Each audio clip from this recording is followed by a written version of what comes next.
All right, so I'm going to try to go through this lecture pretty quickly. My laptop's on the fritz, and I need to go take it in for repair. But I thought I would try to get the lecture done as quickly as I can, and I can always add to it once my laptop returns to my possession. The next two chapters are so chapter 7. So we talk about prices in the market. Okay. And so I'll go through that, and then I'll talk about chapter 8 and move on. Okay. So we think about prices. Let me go back to what I was going to talk about here. So we talk about markets and prices and information in the market driving prices.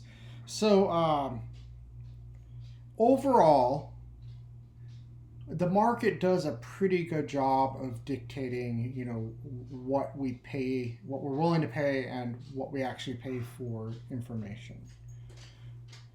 And this is despite the information is pretty decentralized. And a lot of times this information that we're trading with each other is private. So although we want people to anticipate that there's a demand for information, we don't want to tip our hat, so to speak, and really disclose how urgently we need that information. Because if we tip our hat and say, oh gosh, I need this information, I need it now, then that's going to affect how much that information sells for. Okay, so the price, we might end up getting the price increased on us. Okay. Same thing in business, with the information that we have in business.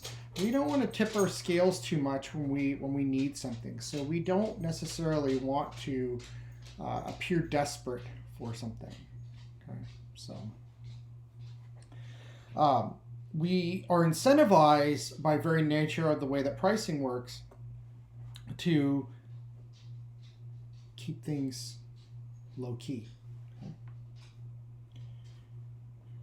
All right.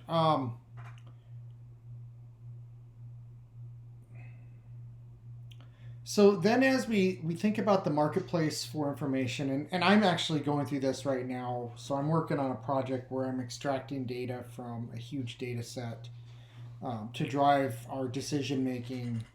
And this information is valuable, but I don't want to tip the scales too much on the true value of that information. I want to be able to dictate the price, so to speak, for that information that I'm working to compile. So let's talk about. Let's go ahead and skip ahead.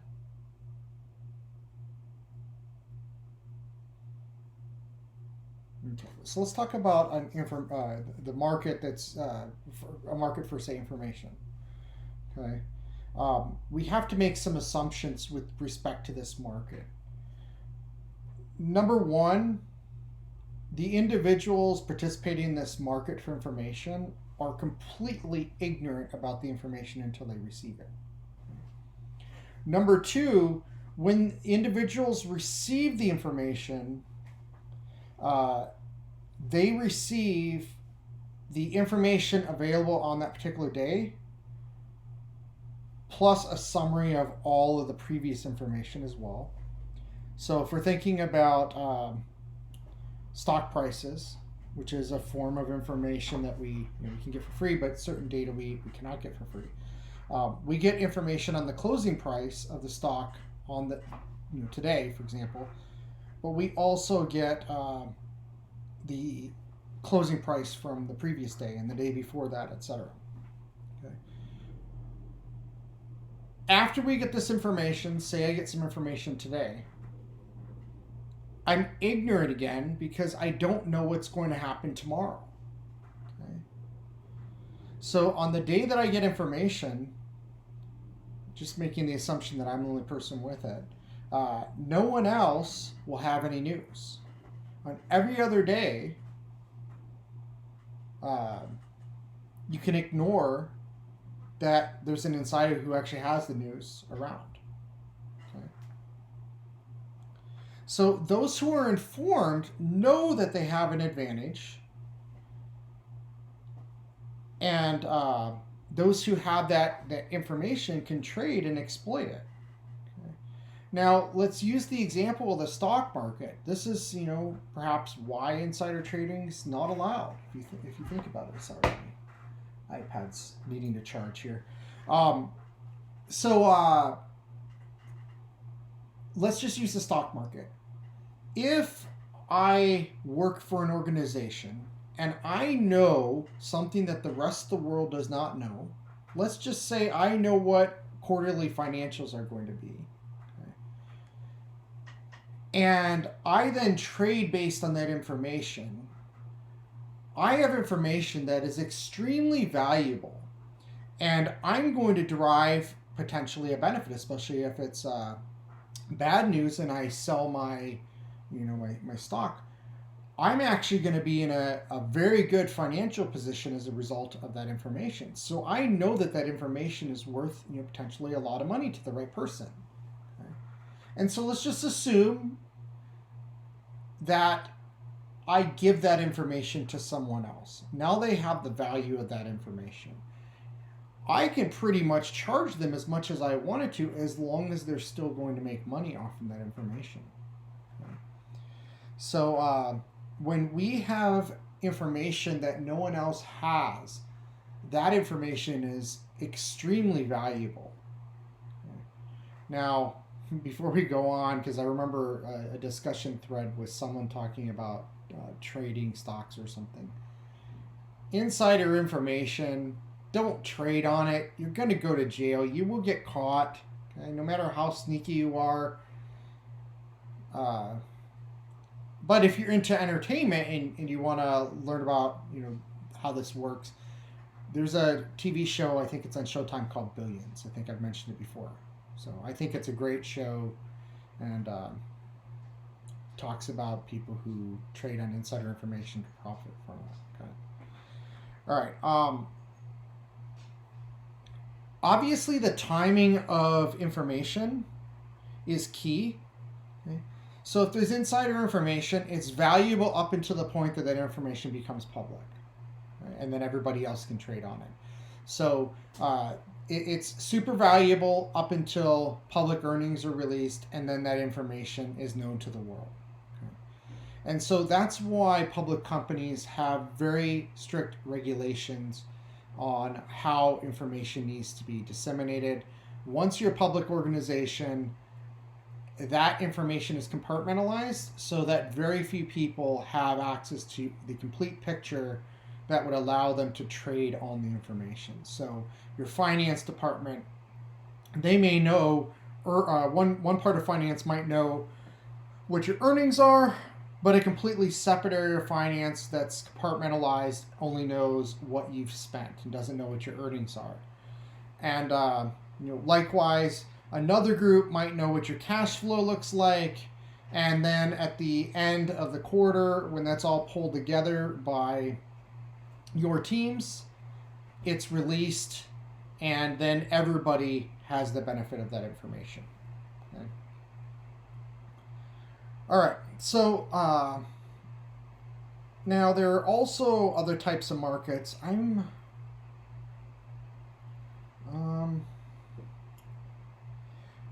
I will mention a couple of these. So let's first of all talk about the spot market. So a spot market is a market for something that's available now in terms of a good or a service. Futures markets are for goods that are available tomorrow. And future spot markets are markets operating tomorrow for goods available tomorrow. Okay? And so there may be assets that trade on these different markets. And so if you think futures is something we commonly think about, and Hollywood's done a lot of TV shows, but hopefully it's interesting to talk about TV shows and movies and stuff that relate to this, so it's not so dry. Okay? So if we think about like futures markets, there's a lot of Wall Street related movies that that kind of have the topic of futures markets. But there's a movie from the '80s, and it's escaping me what it's called. Pretty sure it has Eddie Murphy in it. But anyways, it's about the futures of the orange juice market. And so these rich brothers get fooled as part of an exercise. They're trying to uh, fool other people, and they place bets on things. Anyhow, they believe that because of false information they're given, they believe that the orange juice market is just gonna skyrocket. So they put all of their wealth into buying orange juice futures, frozen orange juice futures. And and it's based on the fact that the crop's going to be a bumper crop. So they put all their money into buying these futures. Well, it turns out Eddie Murphy's character manipulated the information, gave them fake information. Okay? And in doing so, he was able to go and short the futures market and bet that it was going to go down because the crop report that he got access to ahead of time, the insider information there, basically said that the Florida was going to have the crop ruined by frost, and so there would be no oranges or very few oranges in Florida. Therefore, they weren't going to be able to make the frozen orange juice or something like that. Okay. Point is that it's a very entertaining movie, and it illustrates this concept of a futures market as well as the market for information. All right, so we're going to skip over the sections after futures markets. We're going to go ahead and skip over, and we will keep going. Okay, let's just keep going.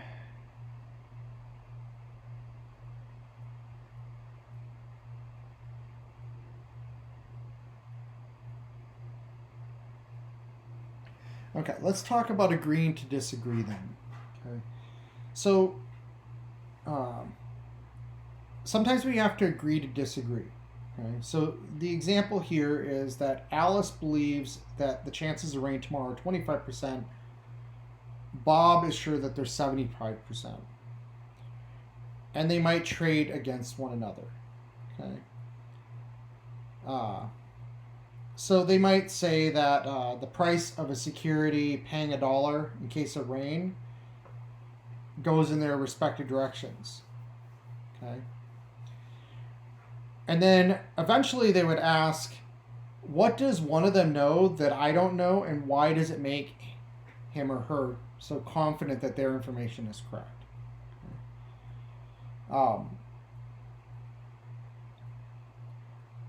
If we take each other's view seriously, or there's some sort of hidden communication there, or we trade a little bit of information, we might align to one person or the other's view. Okay? Now, oops. Let's go ahead and skip. Darn it. Let's go ahead and skip ahead to, let's talk about the terrorism futures and predictions markets. Okay.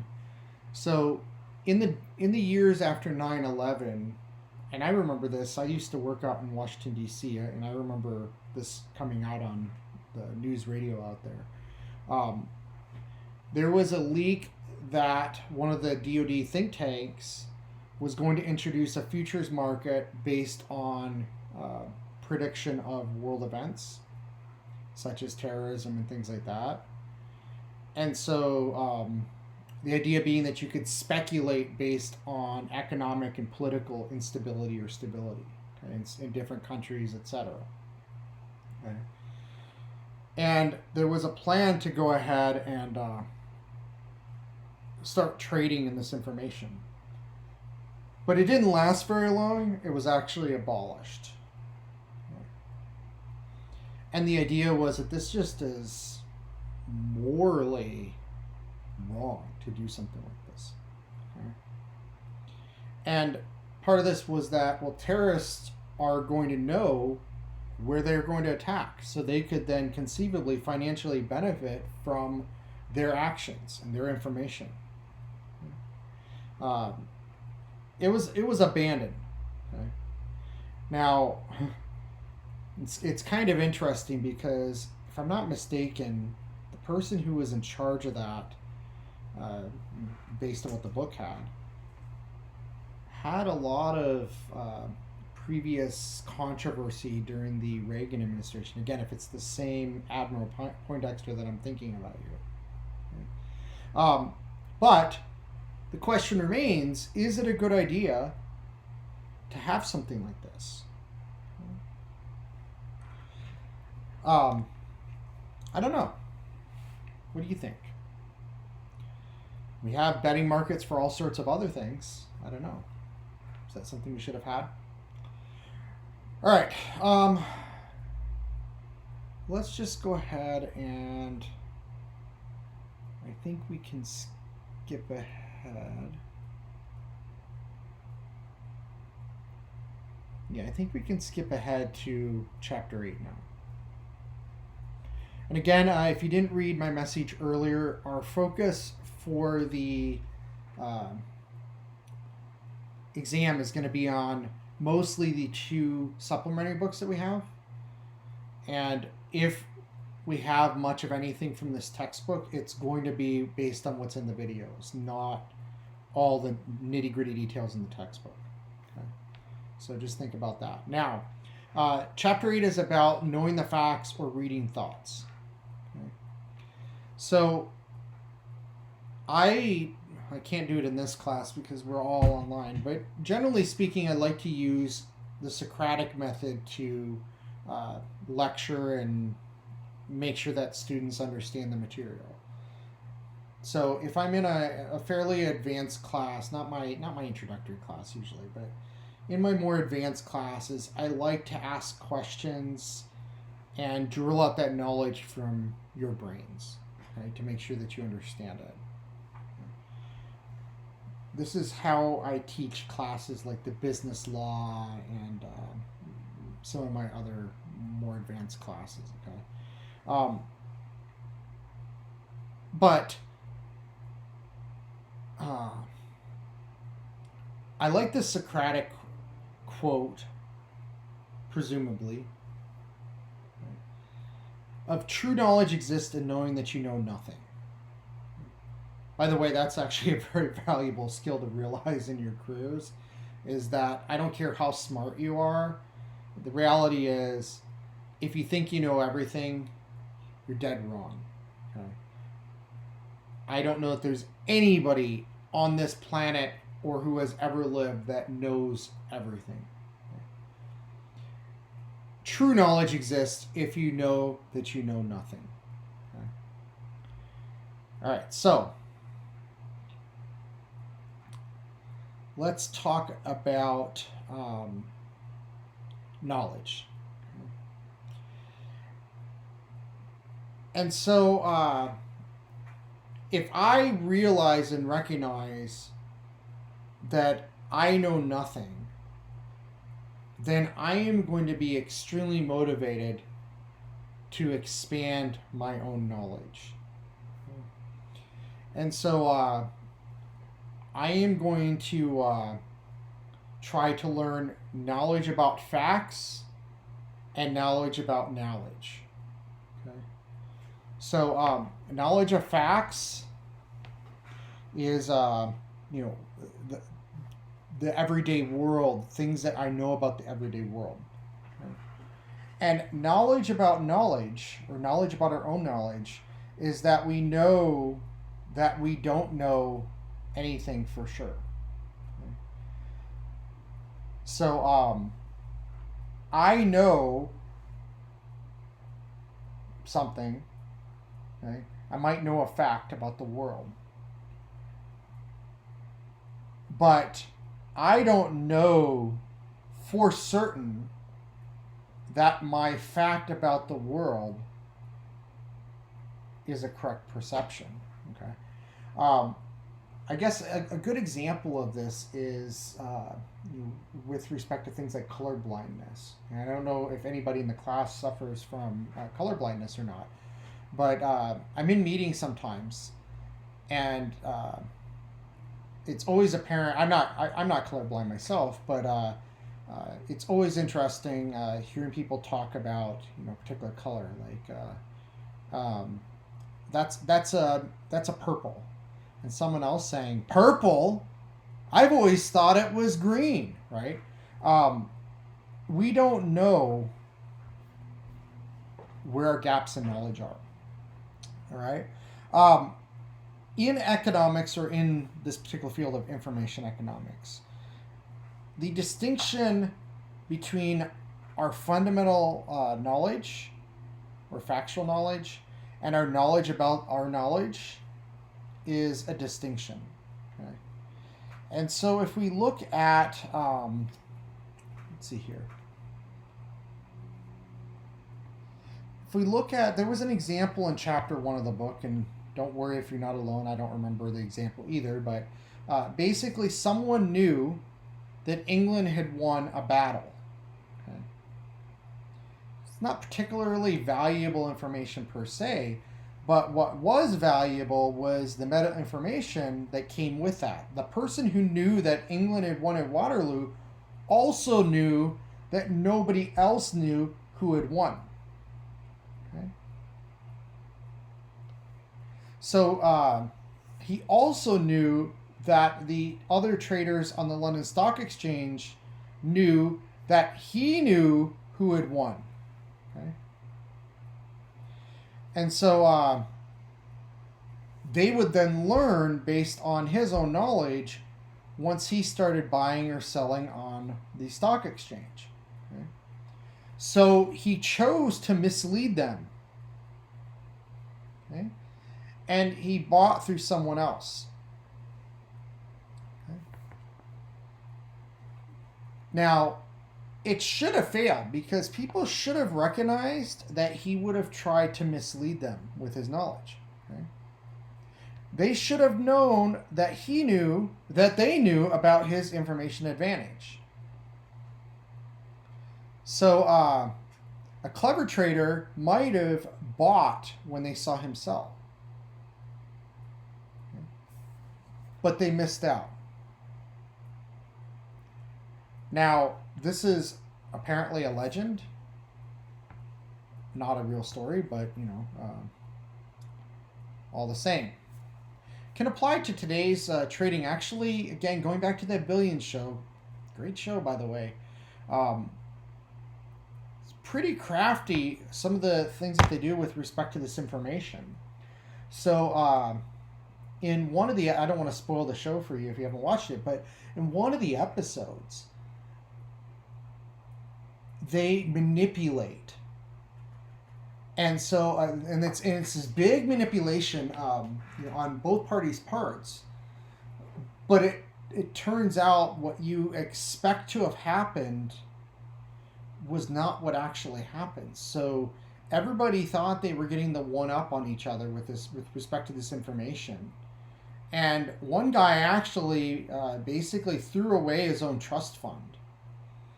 And he threw it away because he had a greater imperative. And his greater imperative was to effectively put someone into prison. And that was much more important to him than making money off the deal. So he was willing to pay a very high price in order to leverage information to sink the deal. Now, let's see here. So going back to this whole idea of there's information about facts, and then there's information about information. Okay? So information can refer to itself. Okay? If we look at a physical object, an apple cannot be about another apple. But some types of information can be about some other type of information. Okay? So when we have information about information, we call that higher order information. Okay? And so facts are not the most important thing here. We can also have the ability, if we can read someone's thoughts or just predict what someone's thoughts are going to be based on their behavior or predict their behavior. This is information that is of even more importance. Okay? Higher orders of knowledge are important when we have strategic uncertainty. Okay? So a lot of times we have an unknown play by nature. So we talked about non-strategic players back in chapter 4. Strategic uncertainty is when we have an unknown play by one of the other players. Okay? And so this happens when our payoff depends on how other people play the game, and we are also uncertain of their strategies. Okay? So rolling the dice is a game against nature, and it has fundamental uncertainty. But playing poker is a game among humans. So it can be subject to strategic uncertainty. And I don't play poker myself for money, but I do play it with family and friends for fun. Okay? And so bluffing, this is a typical technique in poker. That's a strategic uncertainty. But knowing what others know and what they know about we know is important in these kinds of games. And since I'm never going to play poker with any of you, I'll say that I have strategies that I use when I'm playing poker with people. I will throw out information in cues that I know are wrong, and I will do it to get the upper hand. And maybe I will throw out a couple of hands where I do this and I lose. But I have a strategy in mind. It's all part of my strategy. I misinform because later on I use that to my advantage. Same sort of thing if you were dealing in the information as well. Okay? So higher order information is very important in financial markets. Stock prices are what they are, not what they should be. Okay? The prices don't reflect the fundamental value of the shares. Okay? And the valuation of those shares, to use an example, let's just, I don't know, I'll make up a stock. XYZ Corp is, let's say it's a stock. And let's say it's trading at $20 a share. But the company has 10 shares. Okay? So the company's worth $200 based on the stock price. But the company has $2,000 in cash, just in cash, and no liabilities. Okay? And there's 10 shares. So right there, the actual stock price should be $200 in value based on the cash in the bank. But stock prices are driven by other factors. And so this goes back to the information we talked about earlier. If I know something that isn't public, that information can affect the value of those shares. So if I know that we have a piece of intellectual property that just got the patent approved and we're going to be able to sell that to Apple, and Apple's interested in it, suddenly that information is extremely valuable. And if everybody knew about that information, our stock price might go up from $20 a share to $2,000 a share or $20,000 a share, whatever that number might be. So I have higher order information that can then be used to determine what that stock price is. Okay?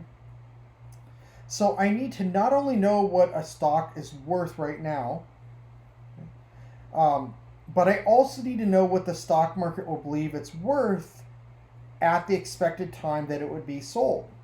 Okay? So if that future value of that stock is higher, and I have information, that might lead me to go buy the stock because I know that it has an intrinsic value later on that's higher than what it is today. Same with if the price is projected to be lower. So if I know there's detrimental knowledge about that stock, I might short the stock because I know that the value is going to go down once that information becomes public. Okay? So this can be, understanding this can be very valuable for the stock market. And I do some stock market trading. I do some Bitcoin trading as well. And I don't have the knowledge necessary to really play the market like some of my friends do. Some of my friends have real-time dashboards up. They are watching the market. They are constantly trading stocks. They are shorting stocks, etc. I don't short anything. I don't play that level of the stock market. Okay? I'm more of a long-term player of the stock market. But if you got access to that information, you do your own analytics on data, then you could potentially use that information to your advantage to play the stock market. Okay? Now, all right, let's go ahead and move on.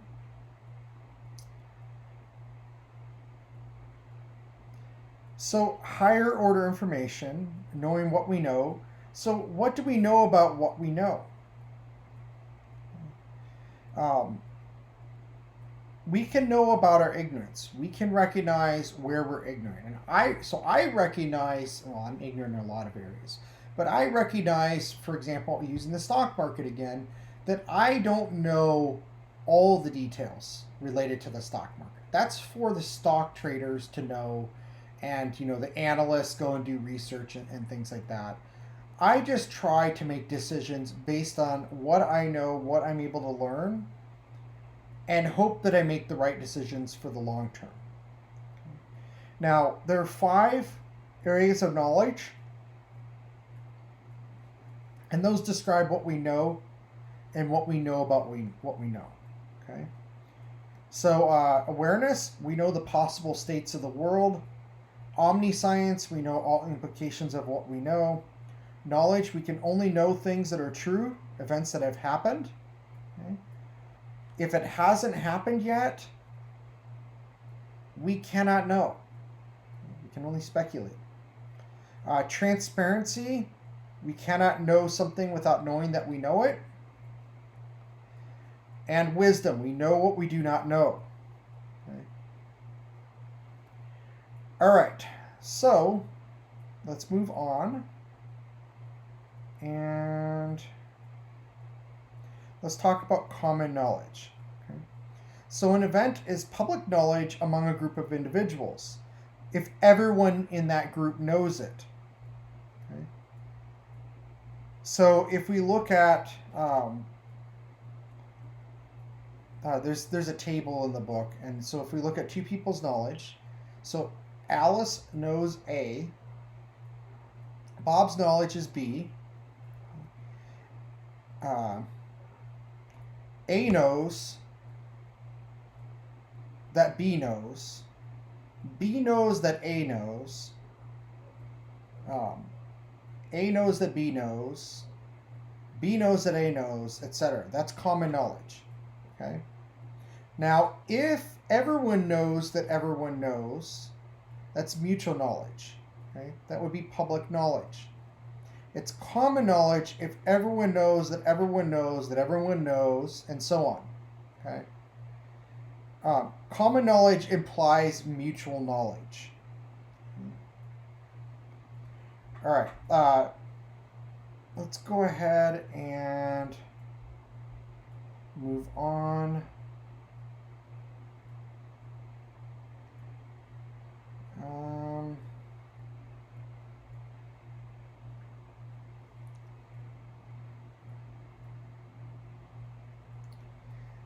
I'm not going to repeat the whole Emperor New Clothes deal from the book. You should read that though, because God, it's got some parallels to the world today. Moving on though, let's talk about actually, let's skip over that. All right, let's talk a little bit about pooled knowledge. So common versus pooled knowledge. So when is an event common knowledge? We try to strike a balance between readability and precision. Okay. Um, let's see here. So in the book, if we look at figure 8.2, we can see an example of where we've got some pooled knowledge. Okay. And let's go ahead and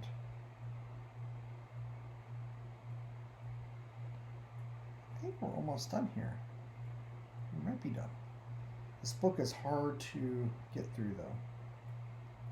Yeah, that's it for this chapter. So, for this chapter, we talked about public knowledge, private knowledge, mutual knowledge, common knowledge. We talked about agreeing to disagree. And that was the gist of this particular chapter. So that's it. That's all you really need to worry about from chapters 7 and 8. Okay.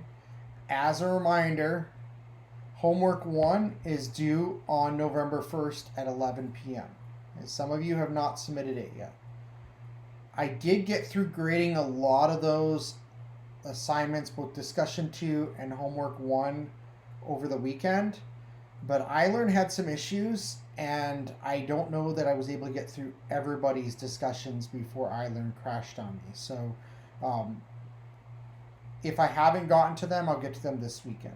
Okay? I don't generally do grading during the week. Right? So you should see my grading this weekend.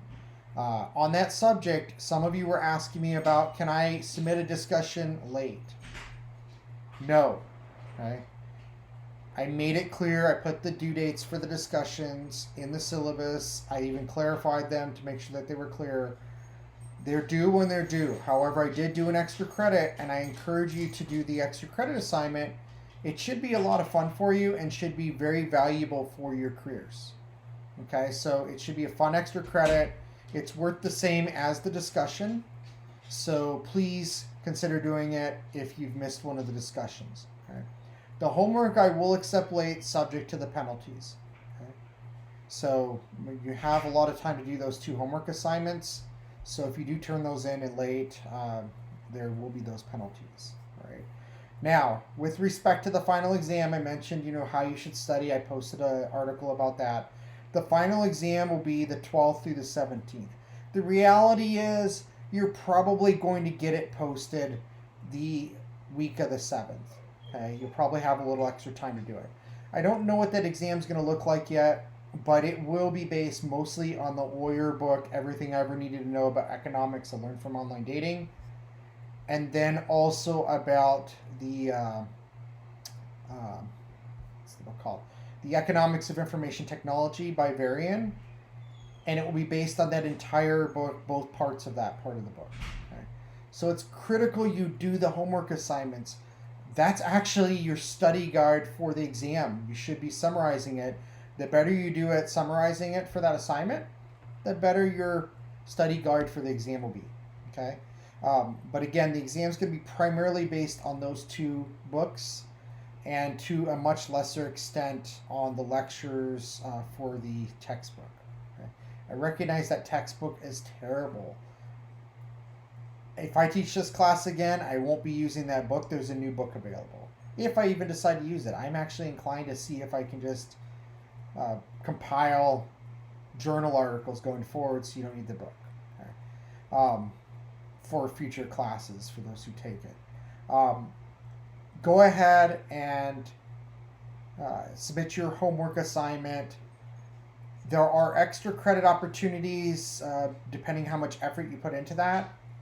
But the core assignment is basically to do a book summary, but rather than doing a book report, you're going to do it as a presentation that you would normally, without COVID, present to me. Okay? Because of COVID, we aren't doing the presentations of the material. Okay? But you should do slides that can present to me. Your slides should not be paragraphs and paragraphs. Okay? They should be bullet points summarizing the content. Okay? Visual aids are welcome. Animations, please don't. Okay? Animations are so obnoxious. Don't just avoid them from my class. Don't do animations in slides for any business presentation. We're not living in the 1990s. People don't like that sort of thing.